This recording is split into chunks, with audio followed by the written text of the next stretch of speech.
Buenas noches amigos, soy Joaquín Ricardo y como cada viernes a las 10 de la noche por Voz Media Network, Canal 85 de Claro, Win TVO, YouTube Live y demás plataformas digitales, procedemos a realizar una nueva entrega de nuestro programa Comentarios y Reflexiones. Como ustedes saben, el mismo consta de dos secciones. En la primera analizamos las principales noticias internacionales y nacionales que han acontecido en la última semana, y en la segunda parte de nuestro programa, pues hoy tenemos como invitado al doctor José Alfredo Guerrero, abogado, economista, consultor económico, que laboró durante largo tiempo en instituciones públicas, Banco Central, en instituciones privadas, que hoy en día se dedica a la consultoría económica y además a la academia. Con él vamos a hablar acerca de un análisis del discurso del 27 de febrero, el discurso de rendición de cuentas del presidente Luis Abinader, que hoy justamente, ayer hizo justamente una semana del mismo, y yo creo que esa pieza merece ser ponderada a la luz de la data importante que arroja y también las omisiones que se incurrieron en el mismo. Pero vamos a pasar en esta primera sección a noticias internacionales. Todavía el tema de Ucrania sigue siendo tema importante, producto de lo que aconteció la última semana, con la visita de Zelensky, que no fue tal vez la más provechosa para ese tema. La posición clara del presidente Trump de querer terminar la guerra, llegar a un acuerdo que termine con esa guerra, por la cantidad de muertos que culmina, la posición europea, en cierto modo, de darle el apoyo a Ucrania para que continúe la guerra.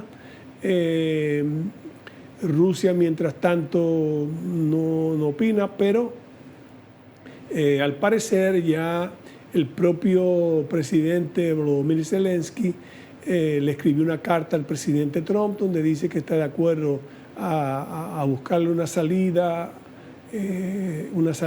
al tema de la guerra, a llegar a una mesa en la que se hable de paz, de una paz duradera, pero que sea una paz justa.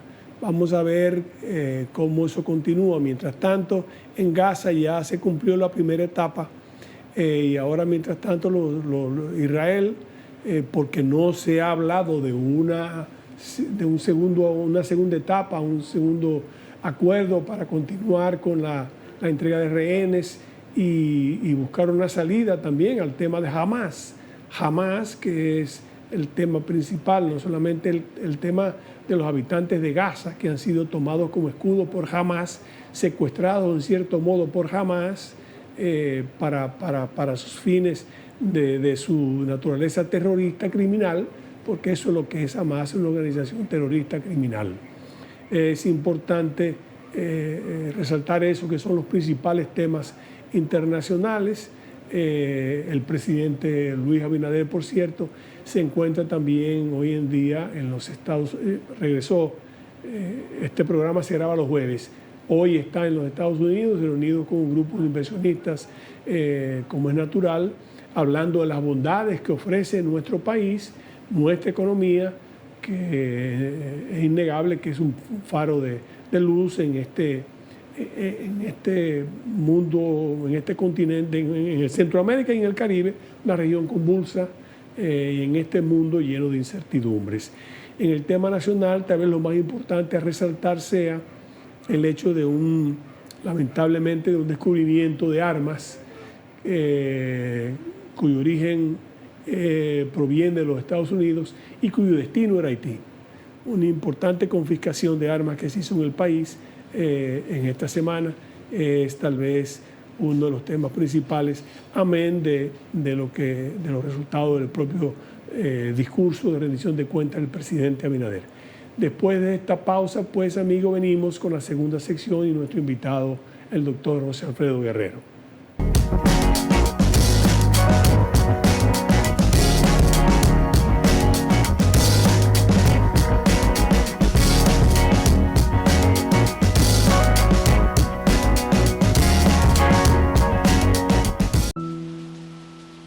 Cuando caían 2 gotas de agua, ahí sí es verdad que llovía más dentro que afuera.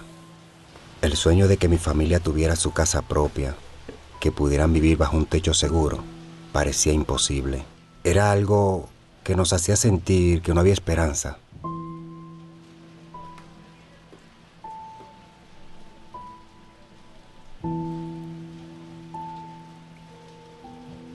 Hasta que nos llamaron del Ministerio de Vivienda y Edificaciones, con la mejor noticia de todas: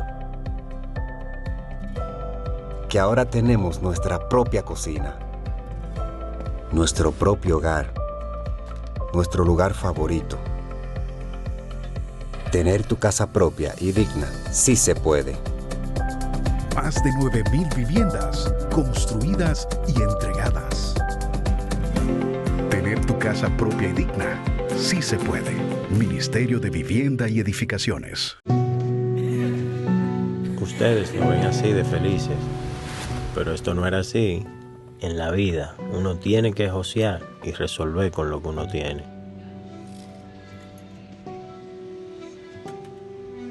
Un día nos sentamos y nos prometimos, vamos a tener nuestra casa propia, para que el chichi que viene en camino pueda crecer feliz y tranquilo. Pero en el fondo sentíamos que era imposible. Hasta que nos llamó el Ministerio de Vivienda y Edificaciones y comenzamos a saltar, pero de felicidad. Este es nuestro sueño. Vivimos en nuestra propia casa. Muchas familias dominicanas ya están viviendo un sueño que parecía imposible. Más de 9,000 viviendas construidas y entregadas. Tener tu casa propia y digna sí se puede. Ministerio de Vivienda y Edificaciones. Ahora en Voz puede disfrutar de La Expresión de la Tarde con los destacados periodistas y comunicadores Adolfo Salomón, Ayer el presidente Luis Abinader. Carmen Curiel, Quizás la inteligencia. Roberto Gil y Ángela Costa. Posición del presidente. De lunes a viernes de 3 a 5 de la tarde, La Expresión de la Tarde, por Voz, Canal 85, y en nuestras redes sociales, @tvn24.do, @VozMediaNet, en TikTok, @tvn24do, en nuestra página web, Voz Media Network, en YouTube, Voz Media Network, TVN24DO. El mundo, sus complejidades, cultura, datos curiosos. ¿Te suena raro todo esto? Te invitamos a que conozcas más en Documentales VMN. Vívelos por Voz Media Network. Voz es deporte.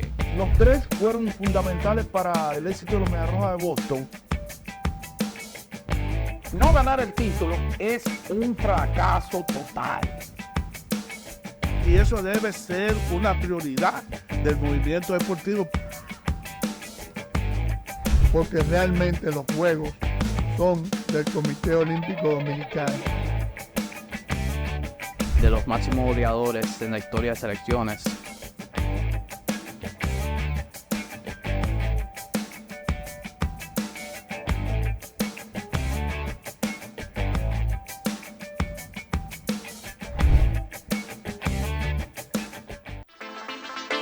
Voz, Canal 85. Síguenos en nuestras redes sociales, @tvn24do, @VozMediaNet, en TikTok, @tvn24do, página web, Voz Media Network, YouTube, Voz Media Network, TVN24DO.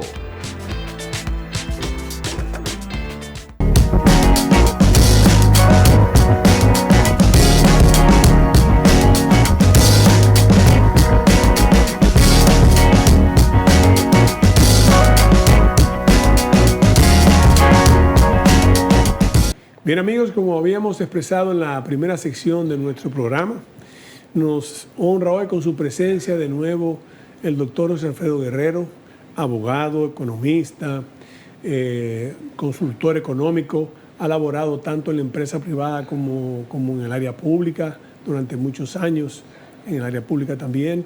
Hoy en día se dedica a la consultoría y también a la academia. Es una persona muy solicitada para temas de charlas en el área económica por sus conocimientos tan profundos, producto de sus años de experiencia, de sus estudios además y de sus investigaciones. Con él vamos a conversar porque nosotros no hemos podido analizar con alguien de su conocimiento, de los conocimientos que tiene el doctor Guerrero, lo que fue el discurso de rendición de cuentas del presidente Abinader. Cumpliendo con lo que establece la Constitución, él fue al Congreso Nacional, ante la Asamblea Nacional, deposita las memorias y rinde cuentas de su gestión. El presidente Abinader nos tiene acostumbrados desde el inicio de su gestión a presentarnos cifras de cómo avanza el país.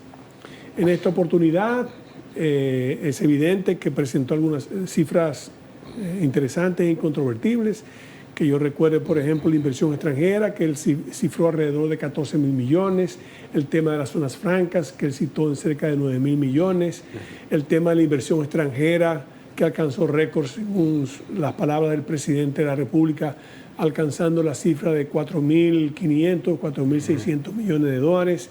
La pobreza, que él dice que bajó a un 18% más o menos. La pobreza extrema, que él la sitúa más o menos en un 2,6, 2,7%. Habló de las bondades de sus programas de ayuda.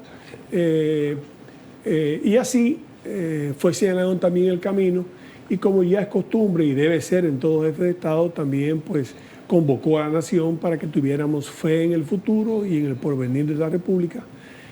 Pero yo quisiera escuchar la experta opinión, la docta opinión del doctor Guerrero alrededor de esa pieza, porque también tuvo sus omisiones, de las que yo después humildemente señalaré algunas para que él nos clarifique y nos ayude a entender cuál es la realidad de la situación económica. Perdónenme la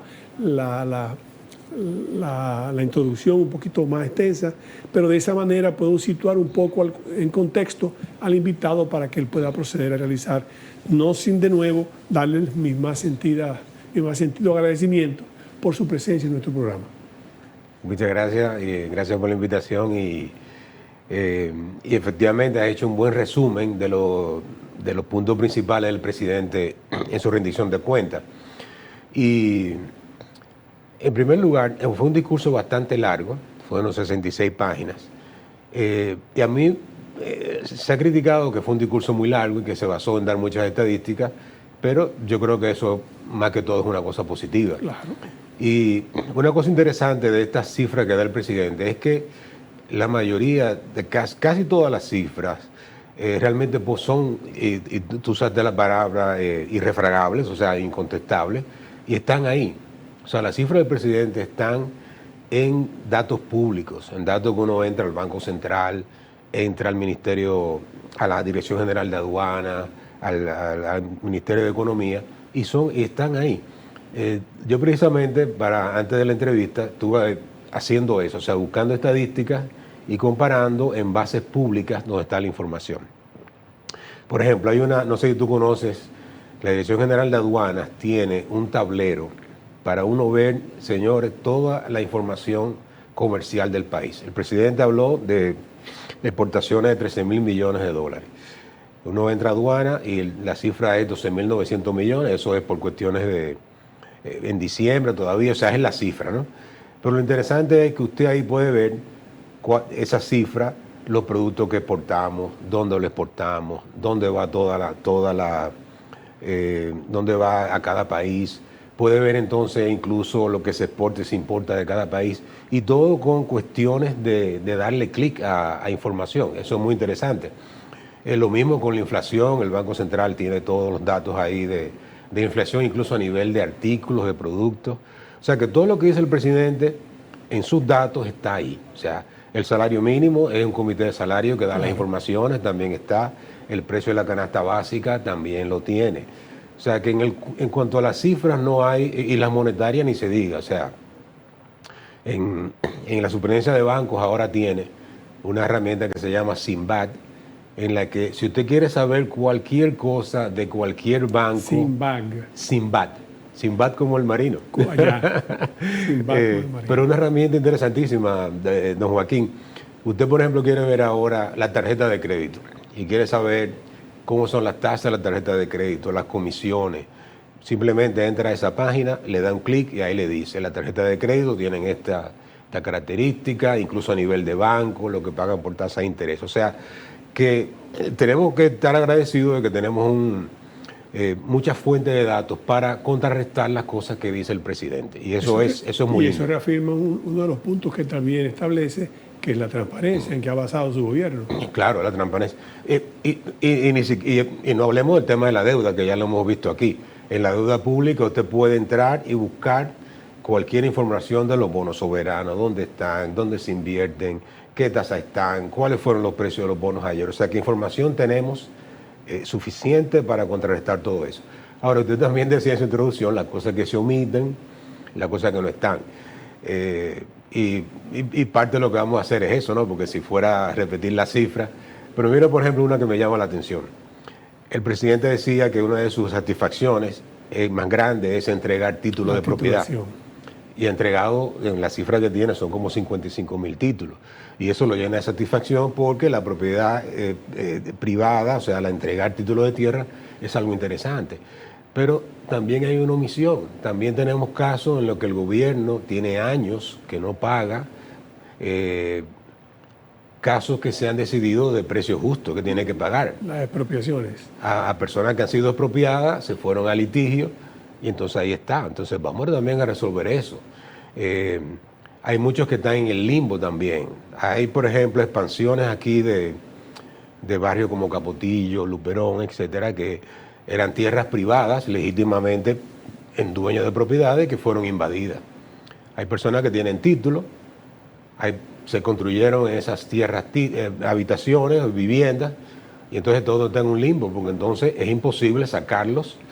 La gente tiene los títulos, la gente nunca va a tener un título, entonces ahí también se puede hacer actividades de mejoras, ¿no? O sea, que esas son mejoras que se pueden hacer en ese sentido. Pero también una parte que a mí me llama la atención es sobre, vamos a ponernos en el lugar de alguien que viene de fuera, no conoce el país y oye el discurso. Primera cosa satisfactoria, la que ya hablamos, ¿no? El país cuenta con estadísticas, con un presidente que muestra sus logros y pueden ser contestados. Ahora, una persona que no visita el país, que no conoce el país, y vamos a suponer, si se quiere hacer una opinión de lo que es República Dominicana en base a ese país, ve muchas cosas positivas y algunas entonces que hay que mejorar. Lo que tú dices de la inversión extranjera, muy positivo. La inversión extranjera, que también está la información, el Banco Central, uno entra, ahí está el cuadro de inversión extranjera. Eso está tal como lo dice el presidente. Han entrado flujos de más de 4.000 millones en los últimos 4 años y eso está muy bien. Entonces, una persona que viene de fuera, de esa apertura de inversión extranjera, muy positivo. O sea, los países necesitan la inversión extranjera. El ahorro interno no lo puede hacer todo. Entonces hay sectores en los que comunicaciones, minería, energía, entonces ahí va y entonces es bueno que un país tenga esa apertura. O sea, que es un dato positivo. Ahora, ¿qué pasa? Un inversionista extranjero viene a poner un negocio, poner una actividad. Pero ¿cuál es una cosa que a mí, por ejemplo, no me gusta del discurso? La insistencia en el salario mínimo. O sea, el presidente en gran parte de su discurso habla de la importancia de las políticas salariales, de controlar los salarios. Pero el control de salario es una cosa que se ve bonita en papel, pero un salario mínimo, tú decir que cubre el 90% de la canasta básica del primer quintil, que eso es positivo, eso hay que ver, porque en primer lugar entonces es el gobierno imponiendo un salario. Los salarios realmente como se determinan es en cada nivel de empresa, o sea, el salario es, algún emprendedor va a contratar en energía, va a contratar alquileres, va a contratar tierra, y entonces tiene mano de obra que contrata.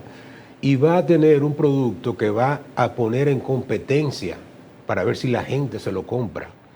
O sea, cuando el emprendedor paga salario, lo que hace es adelantar incluso dinero sin haber hecho un peso de venta. Entonces el salario no puede ser una cosa que tú digas, no, eso tiene que pagarse tanto, porque en definitiva eso es parte de una hoja de negocio, de una actividad de negocio que tú no sabes si va a ser positiva o negativa. Entonces tú tienes que tener la libertad de contratar a los salarios que son de mercado. Algo es este precio, yo te ofrezco esto, eso está. Entonces las regulaciones salariales son terribles. O sea, que el salario más bien es una especie de acuerdo entre las partes. Acuerdo entre las partes, o sea, no tiene que ser, mira, por ejemplo.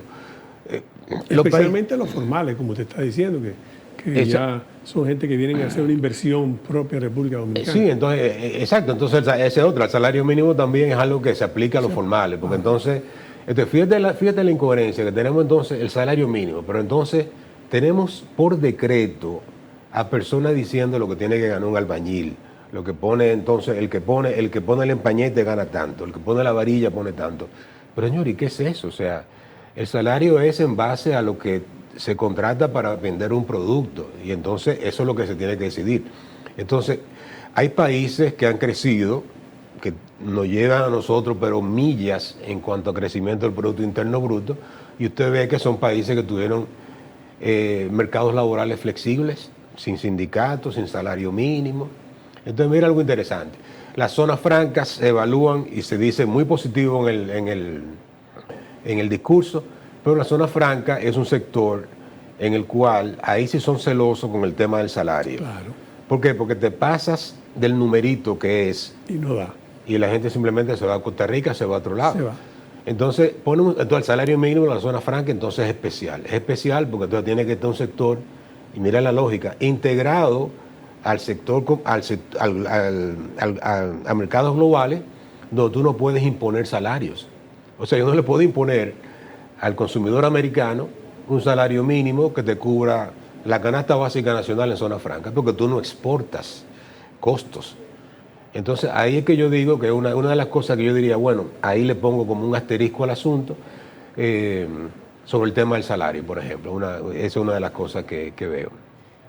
Mire, yo vi también lo que yo llamo que son las grandes omisiones. Yo vengo hace tiempo abogando porque es imprescindible para el país hacer una nueva reforma fiscal, tributaria y del gasto. Yo entiendo que el presidente Abinader en su momento intentó hacer una reforma y hubo puntos, porque no fue la reforma completa, pero hubo una buena cantidad de puntos que fue objetado por la ciudadanía. Se sintió inquieta porque entendía que los costos no iban a poder asumir el costo que eso iba a traer en productos alimenticios, en servicios, en otras cosas más. Pero yo creo que no debía haberse abandonado el proyecto, sino modificar de alguna manera, porque nosotros necesitamos, en primer lugar, como sentar el rumbo de los próximos 10 o 15 años del país. Creo que la reforma que hizo el doctor Balaguer en el 91-92, sentó las bases.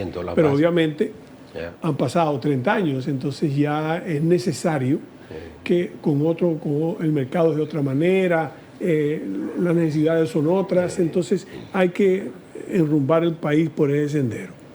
El presidente Abinader tiene también una condición especial que le da una ventaja extraordinaria y es el hecho de que es un mandatario que decidió sencillamente cerrar, no postularse más, ayudar también a que en el futuro eso no sea un problema, dificultando un poco más o casi en su totalidad la reelección.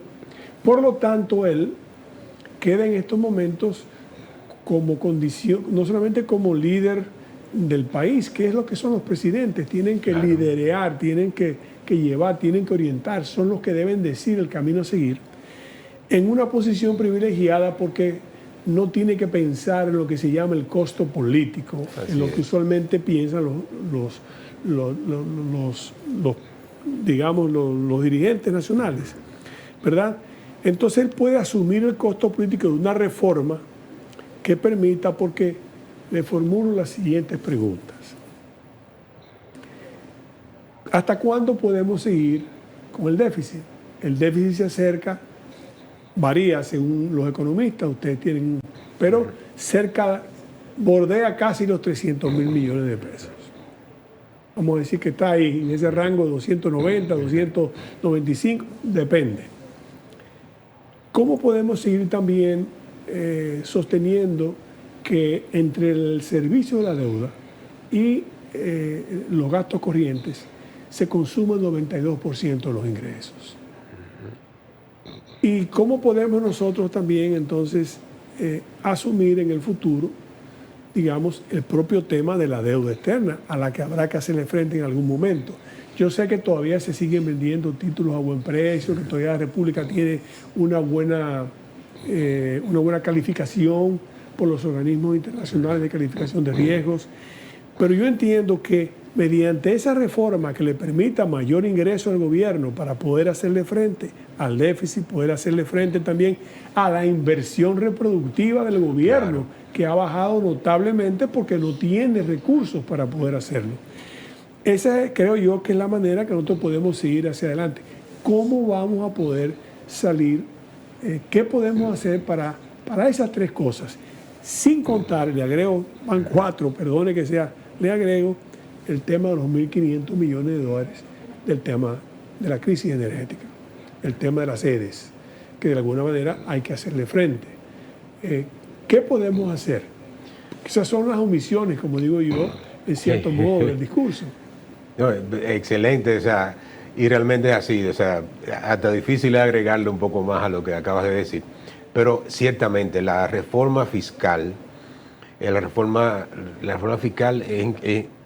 no sé por qué se ha estado tanto, se ha retrasado eso.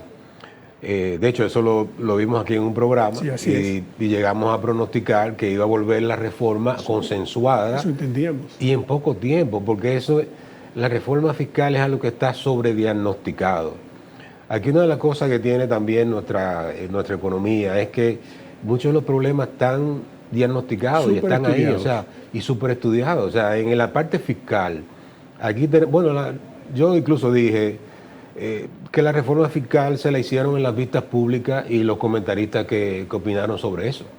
Entonces, eso había que agarrarlo rápidamente y someterlo incluso antes de que se emitieran los bonos soberanos ahora. Fíjate, el país emitió bonos soberanos, sí, le fue bien y todo, pero esos bonos soberanos se emitieron con la condición dicha a los inversionistas de que esa reforma viene, porque es tal como tú dices, o sea, no es posible con el nivel que tiene el peso de los intereses de la deuda en el presupuesto, seguir manejándose ni siquiera este año o los próximos años más sin una reforma tributaria integral y que dé entonces garantía de que baje ese nivel de pago de deuda, de los intereses, y también se invierta más en infraestructura. El gobierno dedicó más espacio a las cosas que ha hecho en educación, que son fabulosas esas cifras, o sea, el país va muy bien con los temas de inversión, las becas, la capacitación a los profesores, o sea, ahí se invierte el 4% del Producto Interno Bruto y lógicamente ahí están los resultados. En un discurso me llevo 10 o 15 páginas hablando de eso, pero de inversión pública fueron 2 o 3 páginas que se corresponden con el poco nivel de porcentaje de inversión que tienen eso. En el caso del doctor Balaguer, las 20 páginas hubieran sido de inversión pública. Presa, acueducto, esto, lo otro, ¿no? Entonces sí, realmente ahí hace falta. Y la reforma no puede esperar más. Entonces hay algo que me preocupa. Vamos a hacer una pequeña pausa comercial para que usted entonces nos siga por esa misma ruta que me parece, solo agregarle que, como usted muy bien decía, el doctor Balaguer lo hacía porque eran obras reproductivas. Sí. Se pagaban a sí mismos. Pero seguiremos esta interesante conversación con el doctor José Alfredo Guerrero después de esta pausa comercial.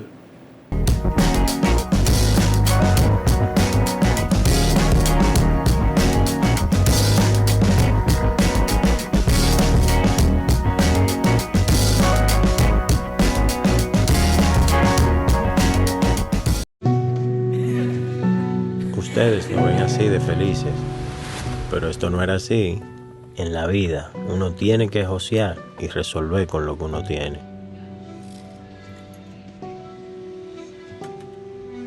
Un día nos sentamos y nos prometimos, vamos a tener nuestra casa propia, para que el chichi que viene en camino pueda crecer feliz y tranquilo.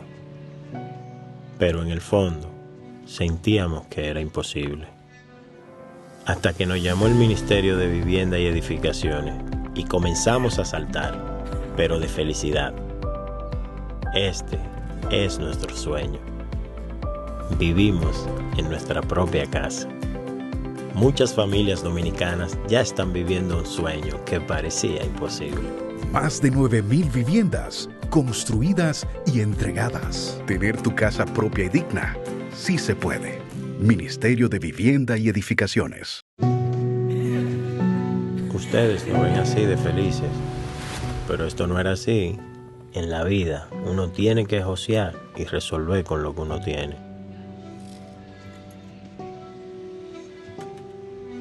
Un día nos sentamos y nos prometimos, vamos a tener nuestra casa propia, para que el chichi que viene en camino pueda crecer feliz y tranquilo. Pero en el fondo sentíamos que era imposible. Hasta que nos llamó el Ministerio de Vivienda y Edificaciones y comenzamos a saltar, pero de felicidad. Este es nuestro sueño. Vivimos en nuestra propia casa. Muchas familias dominicanas ya están viviendo un sueño que parecía imposible. Más de 9.000 viviendas construidas y entregadas. Tener tu casa propia y digna, sí se puede. Ministerio de Vivienda y Edificaciones. Ahora en Voz, puede disfrutar de la expresión de la tarde con los destacados periodistas y comunicadores Adolfo Salomón, Ayer el presidente Luis Abinader. Carmen Curiel, Quizás la inteligencia. Roberto Gil y Ángela Costa. Posición del presidente. De lunes a viernes de 3 a 5 de la tarde, la expresión de la tarde, por Voz, Canal 85, y en nuestras redes sociales, @tvn24.do, @VozMediaNet, en TikTok, @tvn24do, en nuestra página web, Voz Media Network, en YouTube, Voz Media Network, TVN24DO. El mundo, sus complejidades, cultura, datos curiosos. ¿Te suena raro todo esto? Te invitamos a que conozcas más en Documentales VMN. Vívelos por Voz Media Network.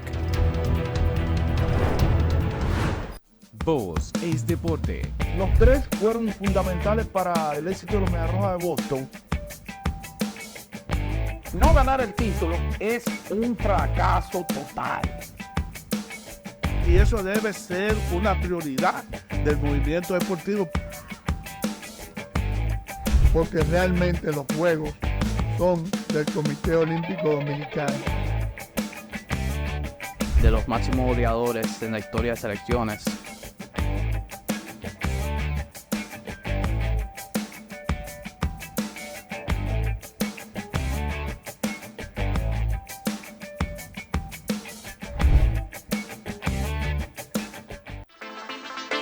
Voz, Canal 85. Síguenos en nuestras redes sociales, @tvn24do, @VozMediaNet, en TikTok, @tvn24do, página web, Voz Media Network, YouTube, Voz Media Network, TVN24DO.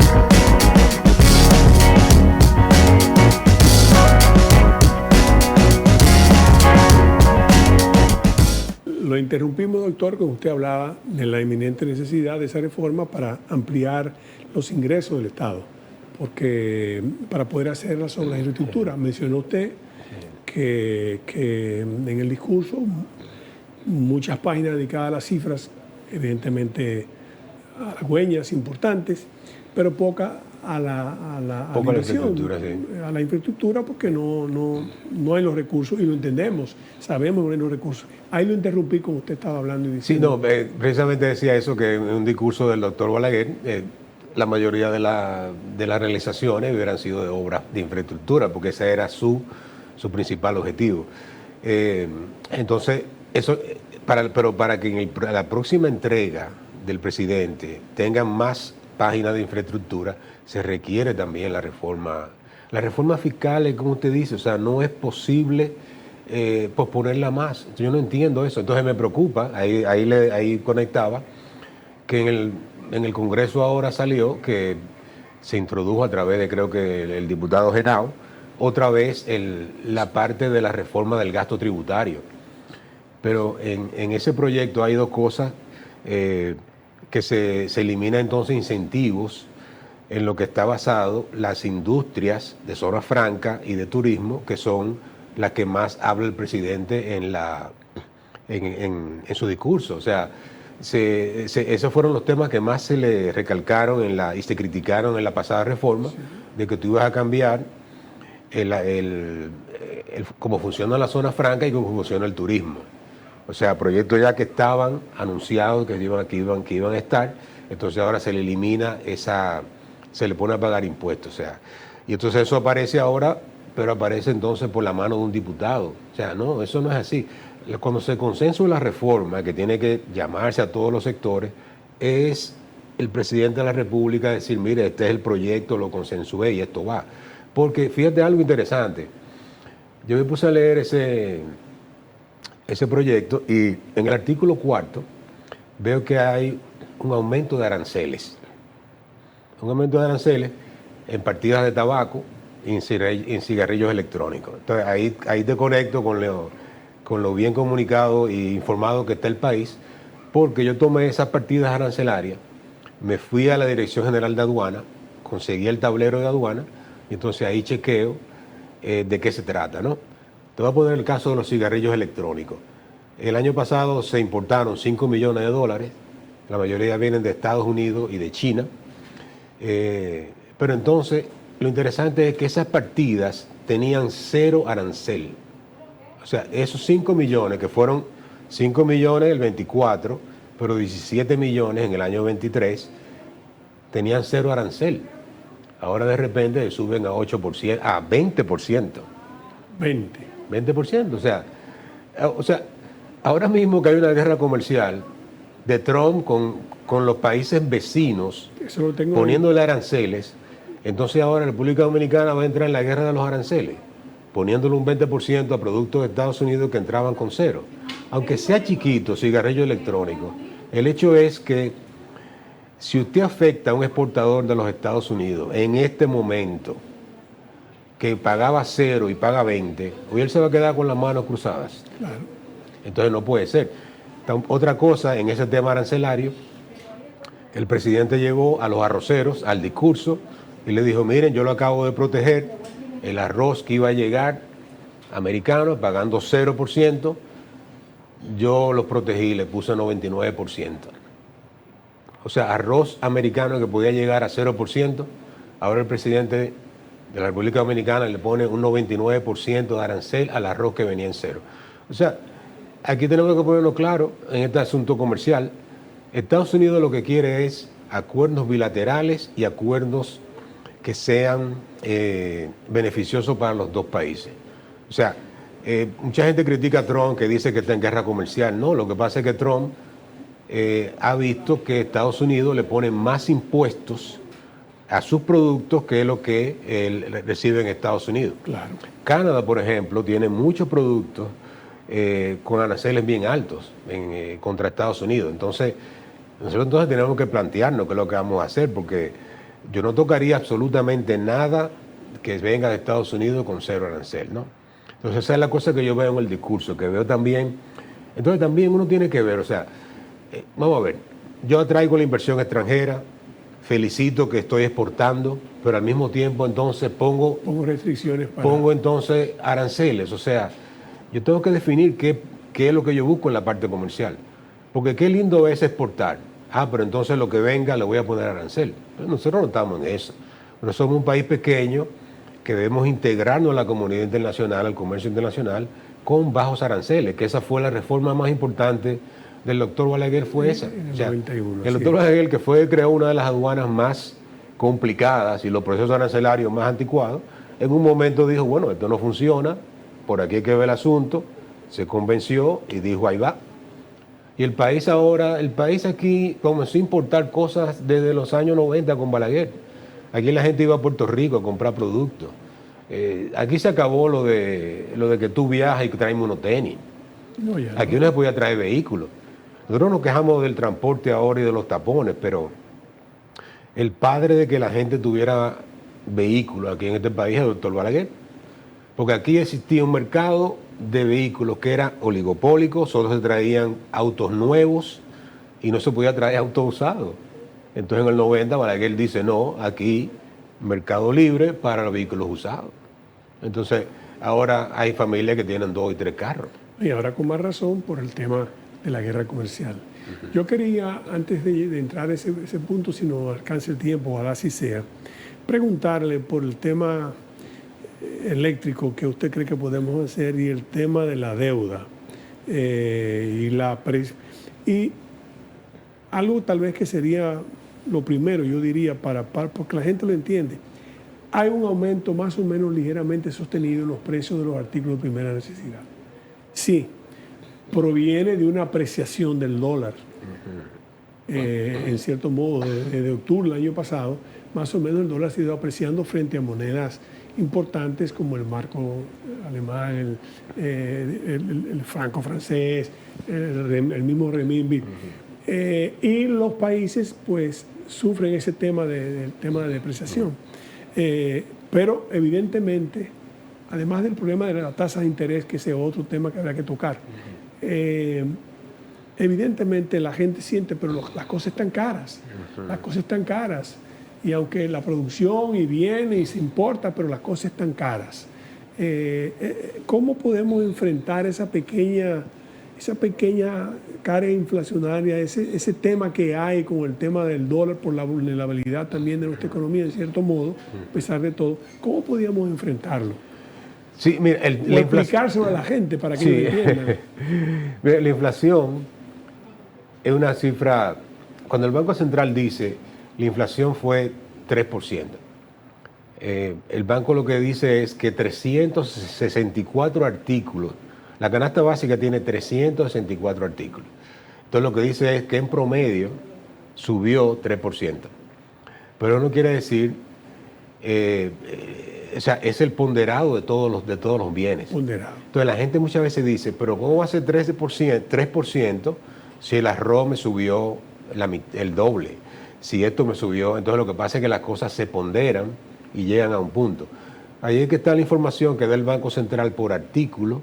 Entonces cuando uno va artículo por artículo, sí se da cuenta que en productos de mucha incidencia en el consumo, los datos están ahí. Ponderados bajan, pero en productos básicos, desagregados, entonces la gente lo ve.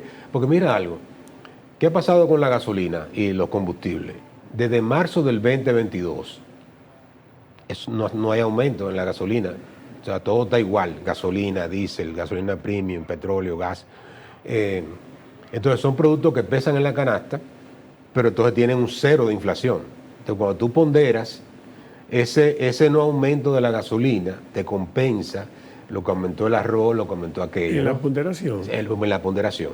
Y entonces, por eso, bueno, la inflación también ve a nivel de artículo. Entonces, a nivel de artículo, entonces uno detecta los problemas. El arroz ha subido aquí un 50%. Cuando uno empieza a medir la canasta básica nacional, cuando cambia la canasta en octubre del 2020, de octubre del 2020 aquí, el arroz ha aumentado un 53%. O sea, en 4 años. Y uno va así punto por punto y se va dando cuenta que las cosas puntuales es entonces que tenemos que ver qué está pasando. Y en esas cosas que pasan y que suben, lo que el gobierno tiene que ver no es tanto controlar el precio, sino yo lo que siempre le digo a la gente, vamos a ver qué está pasando con la oferta, o sea, qué está pasando con los canales de intermediación para poder corregir. Vinicio Castillo, por ejemplo, en estos días puso una foto de un plátano que costaba 9 pesos y entonces en la capital llegaba a 40. ¿Qué se puede hacer? Y yo le dije, bueno, lo que hay que ver es precisamente en la cadena de intermediación qué está pasando. hay un control monopólico de la gente que va y busca los productos al campo. Cuando esos productos llegan a los mercados, es que hay una gente, un grupo de oligarcas, de mafia, que entonces es que fija los precios a nivel de mercado. Porque en definitiva, todo cuando sube, si hay elementos de esa naturaleza, las cosas suben. Entonces, donde hay esas cosas, son fáciles de determinar. Entonces yo le decía, le contesté por ejemplo a Vinicio, le dije, bueno, eso es lo que hay que ver y atacar ahí, porque entre 9 y 40 hay una oportunidad de arbitraje. Lo que pasa es que yo voy a hacer, yo le dije a Vinicito, bueno, si tú entonces tomas 9 y viene y lo vende a 30, tú vas a hacer negocio, ¿verdad? Pero ¿qué negocio tú vas a hacer? O sea, tú vas a invertir tiempo en ganarte en un plátano, pero tu ficción que tú eres abogado. O sea, el costo de oportunidad del tiempo de él no es vender plátano. Claro. Entonces, mucha gente se preocupa, bueno, pero yo lo vendo a 9 y me lo compran a 9. Entonces, no te preocupes cómo llega a la capital. Eso es asunto de la gente que está en la capital. Lo que tiene el presidente es que ver, y todas las autoridades, qué está pasando en los mecanismos de comercial y qué está pasando también con la competencia de productos importados. O sea, y es una cosa también que es fácil de medir. ¿Cuánto cuesta el arroz aquí? ¿Cuánto cuesta en Estados Unidos? ¿Cuánto cuesta el aceite aquí? ¿Cuánto cuesta allá? Entonces, los aranceles están ahí. Yo puedo entrar al arancel y ver cuál es el arancel del aceite. Si el arancel del aceite importado es un 25 y está llegando caro el aceite, bajemos el arancel importado. O sea que por ahí que van las políticas, pero... ¿Usted favorece una baja de aranceles? Sí, totalmente. Es una forma de estimular, de estimular la oferta y de ayudar. Sí, porque aquí, ¿qué es lo que pasa acá? Que aquí tenemos nosotros una clase empresarial que lógicamente está en contra, al igual que todos nosotros, de que se controlen los precios. Está bien, pero tenemos entonces la oferta controlada. O sea, lo ideal de cualquier comerciante es libertad de precios con control de oferta. Esto así no se puede. La oferta tiene que ser... Entonces fíjate cómo, y una cosa que yo digo es, fíjate cómo todos los sectores que en el producto, en la canasta básica, todos esos productos donde la gente se queja de las comunicaciones, la gente se queja del costo de la recarga, de lo que cuestan los planes de los celulares. Yo no veo gente quejándose de eso. Los celulares aquí es un producto que tiene todo el mundo, el internet tiene todo el mundo, la gente aquí no se queja de ropa de vestir. Yo no digo a la gente pobre diciendo que no hay pantalones, que no hay tenis, que no hay zapatos. ¿Y por qué no hay eso? Recientemente hubo un intento ahora el tema de ponerle un impuesto en cierto modo a las mismas telecomunicaciones. A la plataforma. A la plataforma. Entonces, ese es un tema que también... Pero fíjate que eso lo quitaron de una vez, sí, porque el mismo Trump dijo que si le ponían impuestos a plataformas que se originan en Estados Unidos. Pero no te digo, o sea, tenemos que tener mucho cuidado con eso. Pero te decía de la prenda de vestir. Yo no he visto a nadie en pobreza quejándose del costo de los tenis, ni de la ropa, ni de los pantalones. Ahora, ¿qué está pasando en esos sectores? Competencia y apertura. En comunicaciones tenemos empresas que compiten, un mercado abierto. Todos los días los celulares vienen nuevos. Los cambiazos, tú vas y sueltas uno por uno más mejor. Entonces, la gente tiene que pagar sus servicios y no se lo cortan. Entonces, lo que tenemos que imitar es qué está pasando en esos sectores. Prenda de vestir, nunca. O sea, aquí usted va a los barrios, por ejemplo, y ¿qué ve? Muchos negocios de venta de ropa. Llega ropa por paca.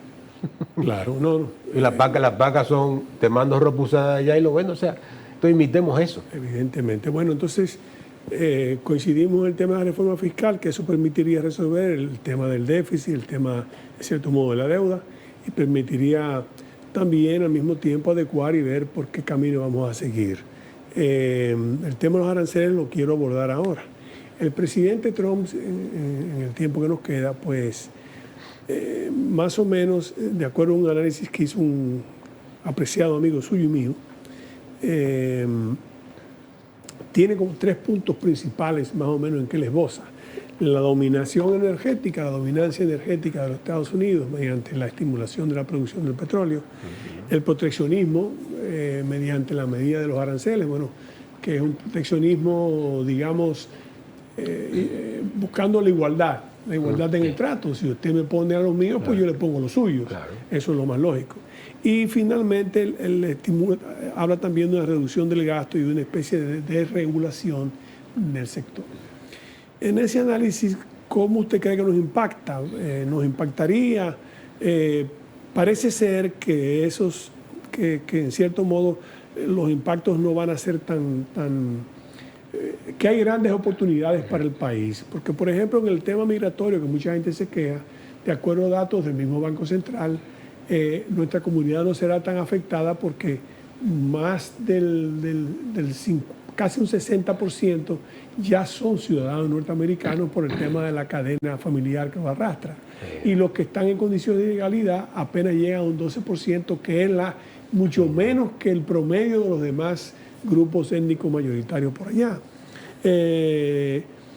Sí está el tema del proteccionismo, nosotros tenemos que definirnos en un mundo en donde hoy en día no es solamente un choque de civilizaciones, sino es un choque también, o estamos y tenemos que estar con el hegemón norteamericano, porque estamos fuera de influencia. Entonces tenemos que tener mucho cuidado con el tema de los aranceles que se impongan a todos los productos que vengan desde el área de Norteamérica. Así es, y mira, Estados Unidos tiene un acuerdo de libre comercio con Canadá y con México, y Trump, o sea, a Trump no le gustan los tratados colectivos, o sea, él se va a ir uno a uno. Nosotros tenemos ya con Estados Unidos un tratado de DERECAFTA, o sea, tenemos un gran camino allanado de aranceles. Entonces lo que tenemos que estar listos es para uno bilateral con Estados Unidos. Y ahí lo que tenemos que hacer es, bueno, ese arroz va a tener que venir porque eso fue un compromiso que se hizo hace 20 años. Claro. Ese impuesto, eso ni siquiera se va a considerar cuando pase por la Cámara. Porque es que tiene que ser. Entonces también nosotros tenemos que ver que tenemos apertura hacia ellos con todo lo que es zona franca y todo ese tipo de cosas. O sea, es nuestro principal aliado, está ahí y hay que montarse en el carril que ellos digan. O sea, nosotros aquí tenemos que ser un tomador de políticas en la parte comercial. Nosotros en una guerra con Estados Unidos no tiene sentido comercial. Canadá y México no lo tienen, son países grandes, lo comenzaron eso, pero eso se va a solucionar, eso no puede continuar. En el tema energético, por ejemplo, ahora que lo menciona, Estados Unidos viene con una política, me encanta como lo dice Trump, drill, baby, drill. Sí. O sea, él viene por energías convencionales. Para explotar la zona de Alaska, me imagino, la zona de Alaska. Sí, o sea, él viene con tema del petróleo. Eso nos favorece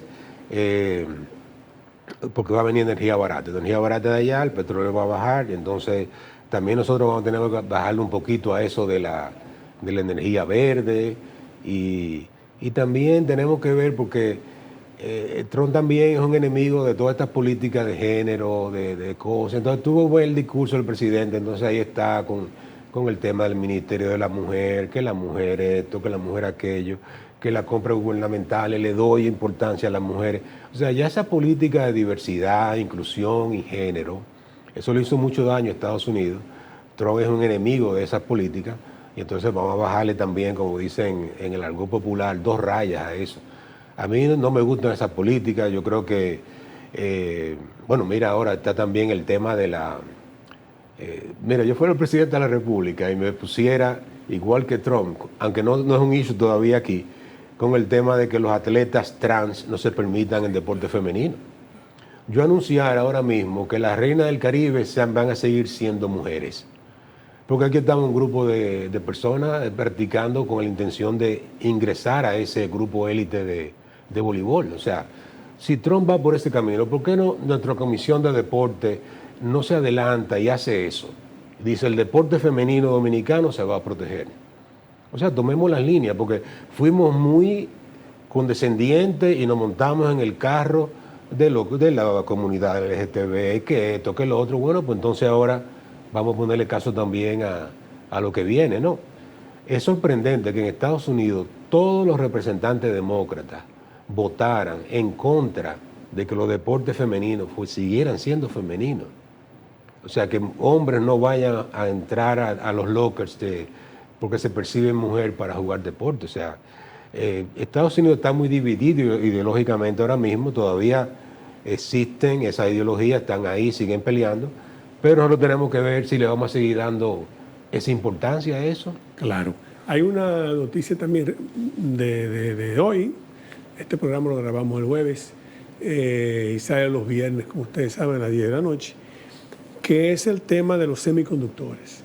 O sea, aquí hay una estrategia nacional de fomento a los semiconductores, que me parece muy correcta. Es la línea del futuro, el tema del nearshoring, aunque el presidente ha hecho una inversión extraordinaria ahora en una compañía taiwanesa de procesadores de microchip que lo van a montar en Arizona. Ajá. Porque lo que él quiere es precisamente que la gente vaya hacia allá. Que la gente vaya allá. Pero creo que si nosotros somos inteligentes, como usted dice, y hacemos un acuerdo bilateral, yo estoy, Marco Rubio vino y apoyó esa iniciativa.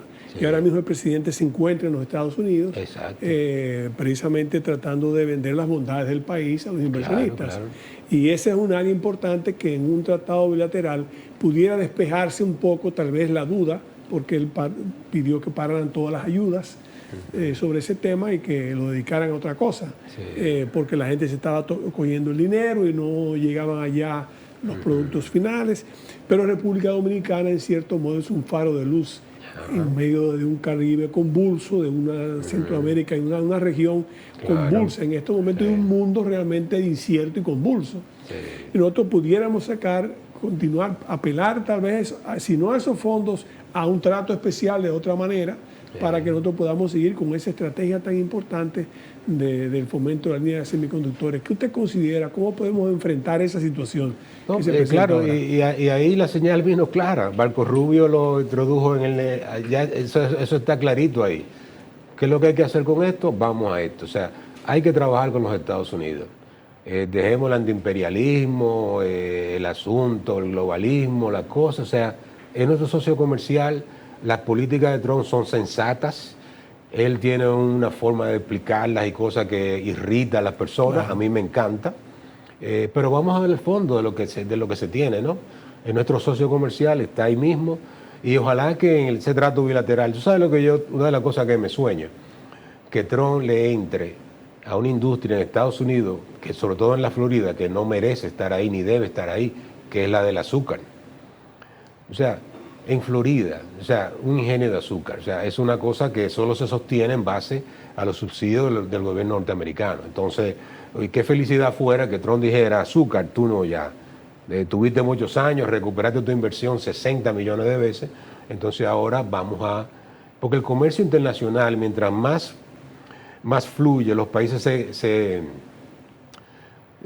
especializan en lo que son sus ventajas comparativas. Entonces, a lo mejor el renacer de la industria azucarera viene ahora con Trump. Con Trump, así es. Bueno, con esas sabias palabras, presidente, escuche, en mi caso, que tengo mucho tiempo abogando por esa reforma fiscal, la necesidad que tenemos de hacerla, y de la fe que tenemos en usted, de la fe que tenemos puesta en usted, en la enorme responsabilidad histórica que usted tiene. La gente no es como comienza, los grandes hombres no es como comienzan, sino como terminan. Entonces, usted que quiere dejar un legado, escuche esas palabras, prepare esa reforma, discútala, llegue a un consenso con todos los actores importantes de la sociedad y hágala. Y escuche esas palabras sabias de un hombre con mucha experiencia en el área económica y de este humilde conductor de este programa que tiene algunos años en el área de la política y que lo que quiere también es lo mejor para este país. Ojalá que así sea. Ojalá que usted nos escuche, presidente, o que alguien le diga que nos escuchó y le transmita lo que aquí acaba de expresar el doctor Alfredo Guerrero. Para él nuestras gracias y será, amigos, hasta el próximo viernes en una nueva entrega de comentarios y reflexiones.